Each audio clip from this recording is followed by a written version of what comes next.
Assalamualaikum warahmatullahi wabarakatuh. Terima kasih sudah klik video ini. Pada pertemuan keempat apresiasi prosa fiksi kali ini kita akan membedah yaitu suatu novel yang berjudul Rembulan Tenggelam di Wajahmu karya Terelie. Jadi simak videonya sampai habis ya.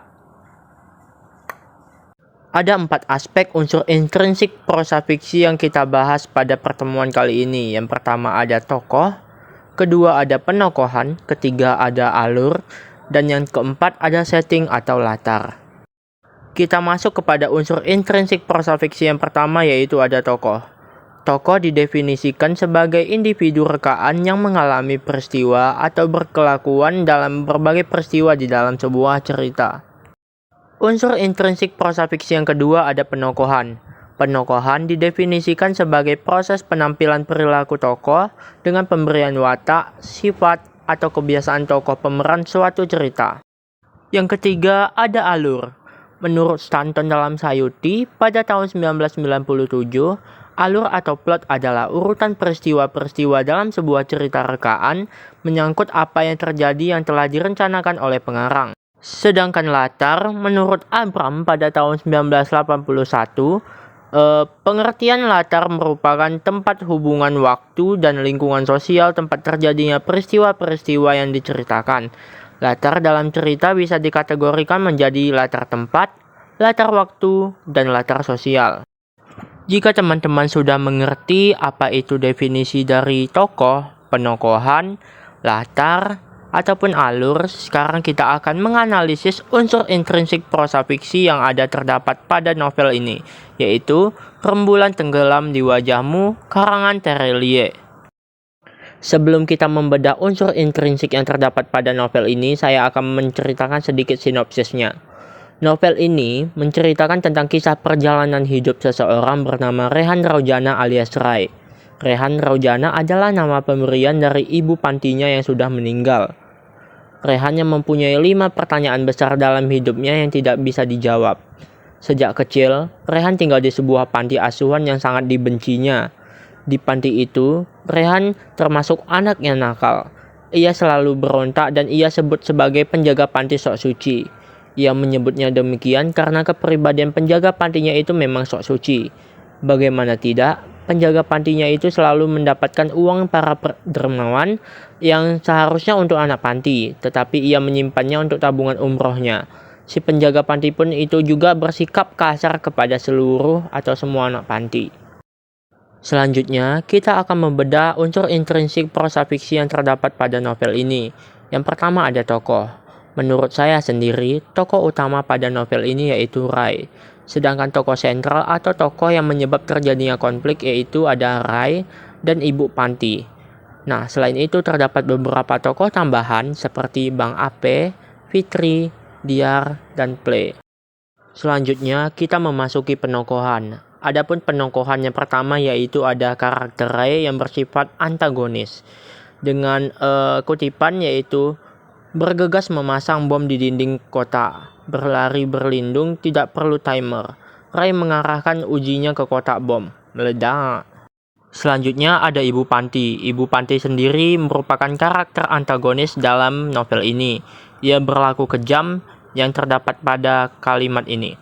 Bila rotan itu tanpa ampun meluncuri ke pantat 1 kali, sakit sekali. Apalagi celahnya yang lusuh dan tipis pula. Mana bisa menahan rasa nyeri. Dia tidak akan berteriak. Berteriak berarti kesenangan bagi penjaga panti. Simbol kemenangan penjaga panti. Selanjutnya ada Fitri. Fitri sendiri berkarakter protagonis. Hal ini dapat dibuktikan karena dia berhati tulus. Dan pada kalimat, aku baik-baik saja ceroboh. Aku senang mendengarnya, amat senang. Tetapi aku tidak membutuhkan itu. Rumah besar, mobil, berlian, pakaian yang indah. Bagiku kau ikhlas dengan semua yang kulakukan untukmu. Ridho atas perlakuan padamu itu sudah cukup.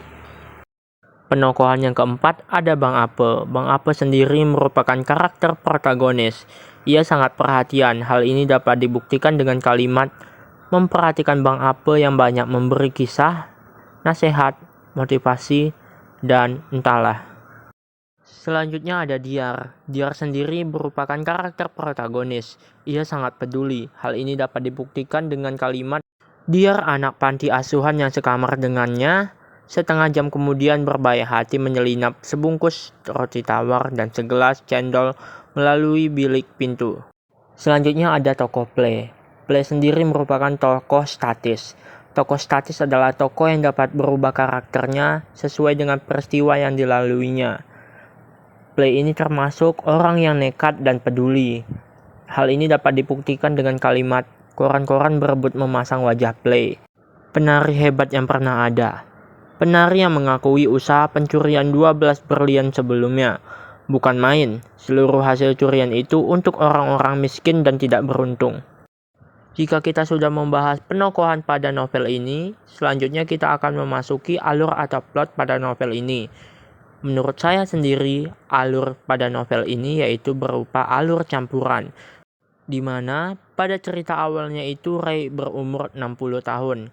Kemudian ia mengalami koma dan kembali ke masa kecilnya. Sesudah kembali bangun dari tidurnya, Ray beranjak dewasa, menikah, hingga istrinya meninggal dunia.